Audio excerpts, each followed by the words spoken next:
দর্শক, সচিবালয়ে ব্যস্ত সময় পার করছেন উপদেষ্টারা, কাজে যোগ দিয়েছেন বেশিরভাগ কর্মকর্তারা। এই বিষয়ে আরো খবর আমরা জানবো। আমাদের সঙ্গে যুক্ত হচ্ছেন আমাদের সহকর্মী নফিউল ইসলাম লিংকন।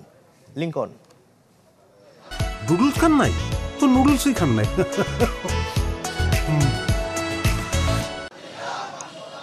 শাকিল, আমরা দেখেছি গত শুক্র এবং শনিবার সরকারি ছুটির দিনেও কিন্তু সচিবালয়ে অফিস হয়েছে, জনপ্রশাসন এবং মন্ত্রিপরিষদ বিভাগ সহ বেশ কয়েকটি মন্ত্রণালয়ে কিন্তু কাজ হয়েছে।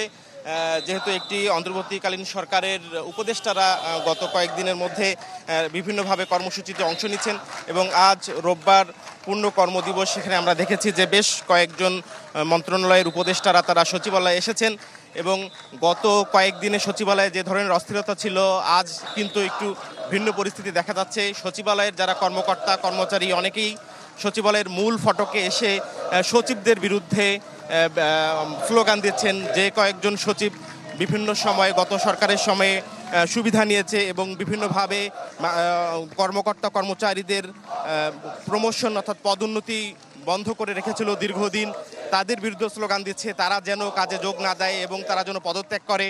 এ ধরনের স্লোগান কিন্তু আমরা সচিবালয়ের সামনে দেখছি এবং এখানে আজও আমরা দেখছি আইন শৃঙ্খলায় অর্থাৎ সচিবালয়ের মূল ফটক থেকে পুরো সচিবালয় এলাকা জুড়ে কিন্তু সেনাবাহিনীর সদস্যরা আইন শৃঙ্খলায় মোতায়েন রয়েছে এবং কোনো পুলিশ বাহিনীর কোনো সদস্য কিন্তু সচিবালয়ের আশপাশে দেখা যাচ্ছে না।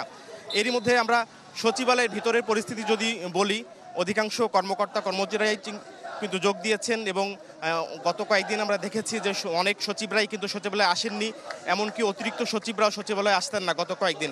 কিন্তু আজকের অনেক পরিস্থিতি পরিবর্তন হয়েছে, অনেক কর্মকর্তারাই সচিবালয়ে কাজে যোগ দিয়েছেন, পরিস্থিতি স্বাভাবিক হয়ে আসছে। কিন্তু যেহেতু বিভিন্ন জায়গায় গত সরকারের সময়ে যারা সুবিধা নিয়েছেন, যারা বিভিন্নভাবে অন্যদেরকে বঞ্চিত করে রেখেছেন, তাদের বিরুদ্ধে কিন্তু এখন আমরা আন্দোলন করতে দেখছি। শাকিল, সচিবালয়ের সামনে থেকে এই ছিল আজকের কর্মসূচি। লিংকন, আপনাকে ধন্যবাদ আমাদের সঙ্গে যুক্ত হওয়ার জন্য। দর্শক, সচিবালয়ের পরিস্থিতির খবর জানাচ্ছিলেন আমাদের সহকর্মী নফিউল ইসলাম লিংকন।